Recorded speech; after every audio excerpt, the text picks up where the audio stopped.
Hey, welcome back to my channel. Hi, I am Shar and I'm your recap auntie. Hi, y'all. No teaser today. Today's episode number 37 will be a quickie. It wasn't a lot popping off today. It was cute. Tide made her little appearance again. Tide be doing her shit now. Tide be showing up. I'm surprised they didn't do a little script. It's like, this shirt. Well, you know what you know what scene I'm talking about.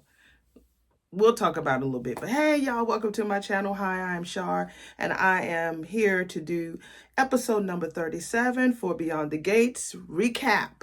And again, this is going to be a recap. No reading a lot. What's going on with my hair? Today is Easter. So, yeah, I took a nap, done ate good, and now I'm trying to get it together. So, I'm cute, though, still. How y'all doing? Hopefully you had a great Easter today. I had a wonderful time today. It was my first time going to church in such a long time. I haven't been inside of a church building since my mom transitioned, which was almost 2 years ago. And prior to that, ooh, child, we don't even want to know how long. I still know him, and he still knows me. But church, I had to find a church that I connected with, and I think I finally found one. I'm gonna give it a little time because again, I still act and I still work, and I don't need no churches out there trying to stress me to doing something that I might not have the time or the schedule to do it. So I like where I went today, and I think I'll be going back a lot, maybe even join one day, but that's further down the road, all the way over there. But in the meantime, in between time, we are going to talk about episode number 37. It's going to be a hit it and quit it. So let's just talk about this hospital situation. We was at Garland. I never said the name of the hospital, Garland Memorial. And nurse boss Shanice and Ashley get in, and Ashley's like, "Good morning, girl." And Shanice was like, "Good morning." So Shanice was kind of really worried and concerned. And she's like, Ashley was like, "Girl, what's wrong with you?" So Shanice tells her, like, Dougie's schedule is like really tight. It's how full it is really crazy and insane. He's cramming procedures in 2 days, compared to most doctors would get that in like 1 week, and he's doing it in 2 days. So she's afraid that he's going to get burned out. And Ashley asked Shanice, has it been showing signs that he can't handle it? And she's like, "No, not yet." But Dr. McBride just happens to show up while they were talking about him. He turned around. He was like, "Are y'all talking about the hardest working doctor in the building?" It's like, Dougie, you ain't that cool. I mean, you look good. For some reason, he looks good in his doctor's uniform. He had this little cap on. I was like, "Okay, Dougie, I see you. I see you, Dougie. I see you. I really do see you." So this patient arrives on a gurney, and it's a firefighter. One of Derek's, thank God it wasn't him, but one of Derek's co-workers has switched shifts with him, or switched, they switched shifts. So it was a warehouse fire. I guess the guy ran in to save somebody. The fire got the firefighter, and it got him. So Derek was like, "Oh my God, if that was him, it would have been a whole different story." And Ashley was like, "Don't worry about that. Don't be talking about that right now. I'm already over it now. I was nervous a few episodes ago about you. Now don't be coming at me with no bull crap now. We good." So, he's kind of creeped out about it. He really is. I think he should leave being a firefighter. And you can see Shanice just looking in the background. She has a little crush on Derek. Derek is fine. I ain't gonna lie. He has that little after 5 shadow. When he dressed in the suit, he looks good. When he looks in a firefighter outfit, he looks good. When he's like no shirt on, he looks good. He's kind of thick. He looks real good. He's thick, meaty, So, Ashley told him, "Don't worry about it." So Derek leaves, and Dougie goes to Shanice and to see how his schedule is looking for like the next day, because the scheduling nurse, and she was like, "Well, this bypass frees him up for another surgery, because I think he moved the bypass to another schedule, and it freed him up to do maybe a couple of more." So she's telling him that it's not wise to be working like that. He is like, "Why wouldn't it be wiser?" So she reminds him that he's been working non-damn stop. He keeps repeating it, he keeps repeating to her that he can handle it. "Don't worry about me, girl. I got it." So Ashley's about to leave, taking Derek out to, take his mind off of what happened to his friend. So her and she was like, "Wait a minute." Ashley was like, "Are you about to work a double?" And Shanice was like, "Girl, yeah. With Dougie being here working all these extra shifts, he's taking some of the other nurses from the other shifts So they have to go in the emergency room with him, which means that she has to stay longer during these shifts. Because if you're an OR surgeon, I think, and a nurse has to be in the room with you, if they normally work at the nurse's station and he needs you to come off the nurse's station to join him in the emergency room, then who's going to cover that floor? Who's going to cover all of those incoming inquiries, right? So Shanice's got to work a double. So Ashley was like, I can go ahead and work that shift with you. She's like, girl, no, go out with your man. Go enjoy your boo, okay? So they was like, yeah, you got this. So Vanessa gets off the elevator with her little pleather outfit on. She look cute. She loved to wear a little pop of red, honey. She will wear a pop of red on them lips every time. So they always seem to be bringing her in like 30 minutes into the show. She rarely opens a show. Rarely opens a show. So Nessa asked Shanice if Doug was around. They were supposed to have grabbed an early dinner. And Shanice was like, oh, the anointed one stopped long enough to eat?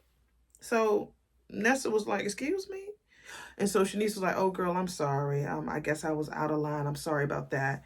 So she tells Nessa that he's in surgery. So Nessa was like, he was supposed to be free by now for dinner. And Shanice was like, well, he has been picking up extra time, OR time, working nonstop back-to-back surgery. She says even the best can't keep up with that type of pace. So Nessa tells her that, it's nothing new. He's always been a workaholic. So Shanice tells her that Doug has been going overboard. But there's this white doctor in the background. This other doctor in the background is overhearing them talking. So Shanice asked Vanessa, is something going on at home? Is everything okay? I don't mean, I know it's none of my business, but what's going on? So Nessa tells her, no, nothing's going on, nothing I know of. But she don't really see much of him these days. So since he's been so busy. So, I'm sorry. Mumu review. Yeah, damn, we almost 8 minutes into the thing. Mumu review, y'all. And I'm looking at my notes, okay? So Nessa tells her, no, ain't nothing going on at home, nothing I know of, but he has been busy. So Shanice says, maybe, maybe I'm just overthinking it. If the doctor wants to wear himself out playing Superman, who am I to stop him? So Nessa tells her, now that I think about it, I thought she was going to say, now that I think about it, it is none of your business. That's what I thought she was going to say. But she's like, no, now that I think about it, maybe you're right. Maybe there's something going on. So Vanessa sees Doug and tells him that she wants to talk to him. But prior to that, the doctor that I was telling you about that was listening to the background, he saw Dougie maybe like in a break room or somewhere. He was like, man, maybe you should start doing online bets. I think that he won some type of bet or like a gaming, like he put some money on like a game or a football team or something like that. And he wound up winning $5,000 to buy this Harley Davidson. So he was trying to tell Doug, maybe you should try a new hobby because, to give you a little bit more winnings. I don't know if he knows that Doug is always at the casino. I don't know. Never noticed him there before. But somehow he picked up the fact that Doug needed a hobby. He needed to do something to give him that balance. He said, either you need to do that or pay more attention to your wife. So he started thinking about it. So that's when he sat down and talked to Vanessa. And Vanessa was like, okay, Doug, what's going on? There's something going on. I don't understand. You're not home. The twins going to be home soon. I know, they said that once the kids leave and becomes an empty nest, it really becomes really quiet in the house. And it's been like that for us for a while. Is there somebody else? Pretty much. And he was like, no, Vanessa, there's nobody else. So she had red lipstick on and she wiped her face. And I really believe that this was not in the script. This was not in the script. So when you have red lipstick like this, well, this don't smear much, but it smeared on her face. So when she was talking, I was like, oh my God, are they going to stop rolling? Because this girl got lipstick right here on her face. It was like right here. So he was so smooth. That's why I was like, okay, Doug, I see you. While he was talking to her, because she started crying about the fact that with her being a realtor, her job is to make sure that she sells the most perfect looking home, open up the blinds so it's the perfect sunlight to come in. So if you want to have some cook, she really knows how to set up a house so that it can sell. But she can't do that to her own. That was kind of what she was saying. So this girl was crying and she wiped her face, her lips, and she had lipstick right here on her cheek. He used his thumb and just literally wiped off her lipstick while he was saying his lines. See, I'm an actress. If y'all don't know, I'm an actress. So for him to have continued saying his lines, and wiped off her that lipstick spot off her face, was the most professional, locked in moment I've seen in a long time. And I've seen, I mean, I've done some stuff too. Like, you have to be on your toes. You can't just stop the film to freshen up her face. They're husband and wife, so make it work. He wiped off her that lipstick off her face to the point where it just blended in like it was like a blush. So she just looked at him. He was like, baby, there's nobody else. I promise you that. So he was going to tell her, but Shanice was taking a phone call in the background. She came over there and told him that the next surgery was ready for him. So he said, look, I'll tell you later. So I hope that person that he's going to work on don't die, so that he can get a chance to tell her. But I thought that was good. So she, she looks real suspicious, but worried, and she leaves. I don't know if she believes him that it's not another woman. Yes, and it's something else, but it's definitely not another woman that he's cheating with. He's not being unfaithful. He was like, I want you even more, but there's something else that I need to tell you. But he said he'll tell her later. So that was a good scene. It was fairly good. I mean, I find sometimes the glass more half full than half empty.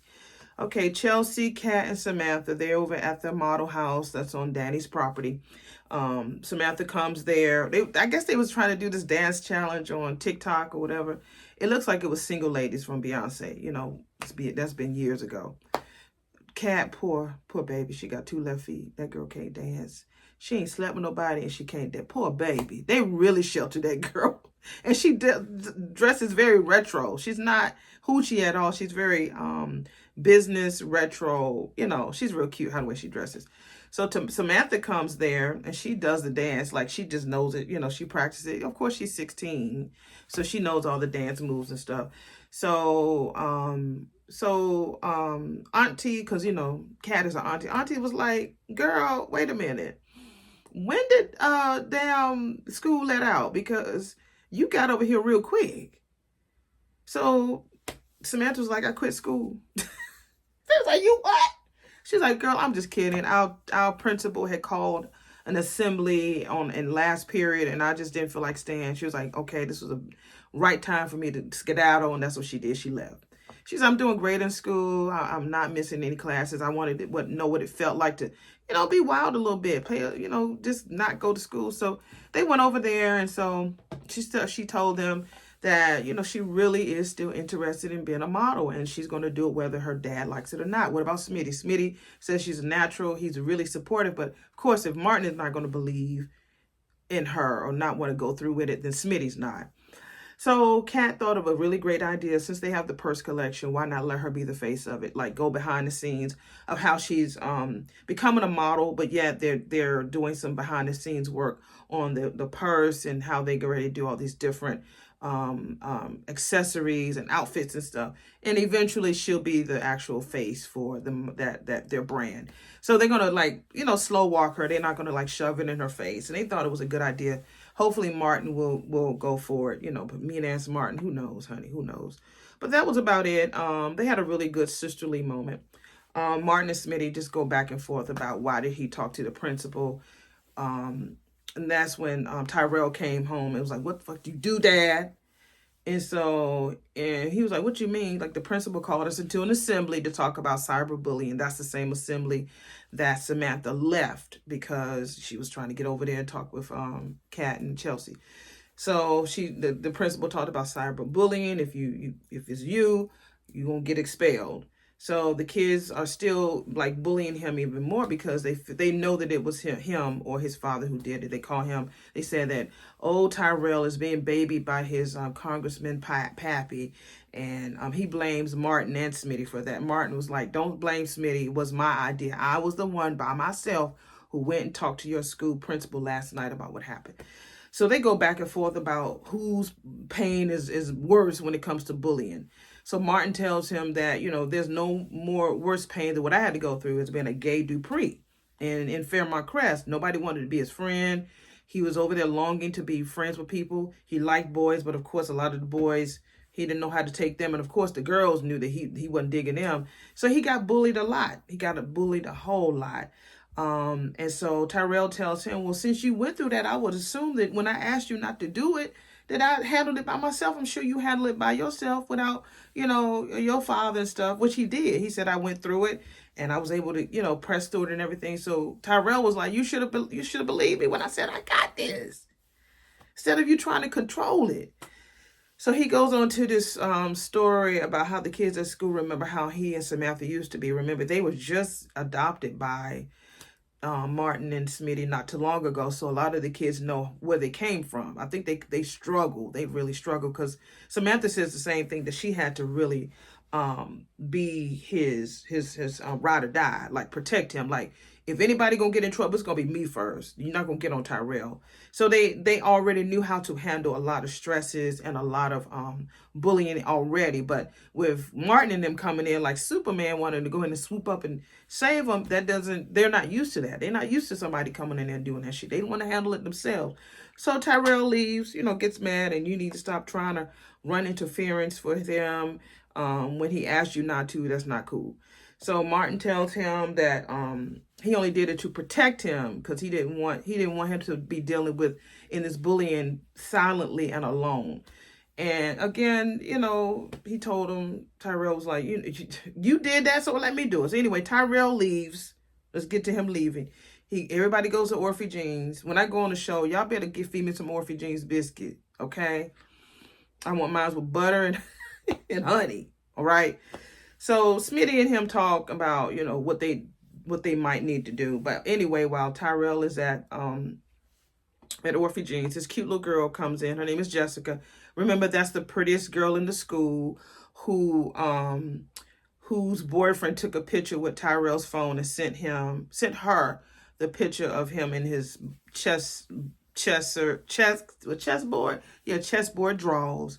So she came there and she wanted to, say that how she really thought he was really cool. She wanted to apologize for how her ex-boyfriend was treating him. And he was like, wait a minute, you're not with the jock no more? She was like, no, he was acting real arrogant, and I didn't like how he did you. And she said her friends started teasing, talking about Tyrell, and she didn't think that was cool. And she always admired the fact that he was a great chessboard player. She said she would see him, and she noticed how he would look. She tried to, was getting a little flirty with him. She said she really do think he's amazing. He was like, really, dog, So, Jessica, he always had a crush on her, and for the popular girl to gain some interest in him was cool for him. So he was feeling good, chest all pumped up. He came back home. So while he was there at the restaurant talking with Jessica, Smitty and Martin were thinking about maybe, because it's gotten more dangerous at his school with the bullying, maybe they should transfer him to another school, either take him out of public school, put him in a private school, or send him to a whole nother public school, something to protect him. So he comes back home, and that's when I told you Tide, honey. Tide was sitting on that table, Oxy Boost, I think that's what the word was. And Smitty was folding clothes. They gonna put that, like somebody said, the person in my last video said, it kind of was like nostalgic of them putting these products strategically in certain places. And so you subliminally want to buy it. Like one of my other not friends, but other people on the other channel, she said, just because I saw Nicole spraying that Febreeze, I went and bought 2 bottles. I bought 1. So they need to pay her some coins, or pay us some coins for buying it, So Tide was there, and he and Tyrell came home, and he saw Smitty and Martin. So he told him, that I'm feeling good. And I said, okay, well, we came up with this idea. Maybe we should go ahead and transfer you. He's like, no, you don't have to do that. We good. He's like, you sure you gonna be able to handle it? He said, oh yeah, we good. He didn't tell him about Jessica. Oh, we good. It was like, okay, if you feel like you can handle it. He was cool. He went upstairs, and Smitty and Martin was like, we did it. Hell, shit. He don't like he want to go nowhere. And the last scene was about Naomi. Still, on the fence about the fact that she dropped her father's cases, but the ladies want to meet with her. So they meet with her at the other place. I need to find out what the other place is, because it's another little club that everybody go to. And so they decided to meet with her, and they said, well, your soror is cute and everything. She's a nice lady, but we need you because we want to settle, but there's something else we want to add to it. And we figured that you were the only one who could do this for us. That girl don't know your daddy like you do. And we don't know if she might mess it up or nothing. We really don't want to go to court. We just want to have we want to add a little addendum or a little some amendment end this thing. So she's like, what is it? Well, we're already going to make sure that the rules of the office is good, but we want to be part of the hiring process. We want to make sure that, when people are hired here, that they get treated really well, and to also bring on more women there at the firm. So she thought that was pretty fair, but they want her to handle it. You don't have to be the lawyer. You already know about the settlement, but we want you to talk to your father because you know how to bring it to him in a way that your soror just don't do it. She said, okay, I'll agree. Maybe I can call this my parting gift for you all. So she calls Bill. Don't get him on the phone. So he shows up at the place. He's like, well, you told me you was going to be here, so I showed up. He gets so excited to see his daughters because phone calls for him is not good. He wants to be in their presence, and I like that. You're a good dad, Bill. Keep it up. Look up now. So he gets there, and Naomi tells him that she wants, that. And he was like, well, what's in it for me? She was like, well, if you want to go to court, you can. But just so you know, my soror, she just really won a case against this big entertainment mogul. Just won it. And so to beat your ass too in court, oh, that girl's going to be on the map. So he had to look her up to make sure it was true. And it's true. This girl was bad. She won. But he come out cheaper, but just by tweaking that damn settlement, and come out, paying the ladies the money, the raises, the bonuses. They're going to be on a committee. They get their old jobs back. They each get $1 million piece. I mean, it was a great deal. So he decides to settle. He's like, okay, I'll go and have Caroline go ahead and settle and make the changes, and I'll be back with you. So he's going to do it, so they don't have to go to court or anything. So he was like, right before he left, he said, well done, counselor. So he left. And that was it. This is one of my shorter films with somebody driving like a fool in my cul-de-sac. Okay. So that was it. That was episode 37 with Tide making her debut. We finally see the cute little girl who Tyrell got his eye punched out over. She's cute. But I'm just like one of the girls was saying in the other video that these girls are like in their 30s and they playing high school people. I'm like, yo, y'all better do that. Y'all is doing it. But it was good. It was decent. It was short, I mean, I don't think I forgot anything that might have been that important. Chelsea and Derek talking about, oh, you're my blessing. You're my love. You're my this. Something's going to happen to Derek that he's going to really go through some issues. And she's not going to be able to reach him. She's not going to be able to help him. And then she's going to fall into Andre's arms. And then Andre's going to hurt Danny. Whenever Danny gets on the roll and gets on that nice path, then these men be fucking up, and they just get that girl all wired. It's like, come on, Danny, we got to stay focused, boo. But no, none of the Duprees, none of the pre-girls were in this episode, just the second generations. So it was cool. It was a really decent, cute episode. So I will be back in my next episode number 38. And remember, I will be on hiatus for a few days, so you will not get my next ones until I get back to town, and I'm gonna be catching up. So, but this was a pretty decent week, really good week. So that was all. Y'all take it easy. Remember, y'all got this. Y'all got it. Remember that. You got it, all right? You do. Don't care what you've gone through. You're gonna be okay. You're gonna be okay. Okay? You will. You will. You'll be just fine. Okay? So let me get up out of here. Hopefully you had a really wonderful Easter. Again, this is my first time being at church in a long time, and I felt good. I felt really, really good to go and be in the house of the Lord. I just don't want them to be asking me, you gonna be in the choir? I'm thinking about it, but again, that's long, long down the road. I have another show that I'm doing this fall. I'm doing some traveling this year with my job, and then going out of town for a couple of concerts. So I want to have a good time. Last year, I didn't do that. This year, I want to have fun. Get back to having my fun Char. And I'm back to that mode, and I like it. I like it a lot. So y'all take it easy. Bye.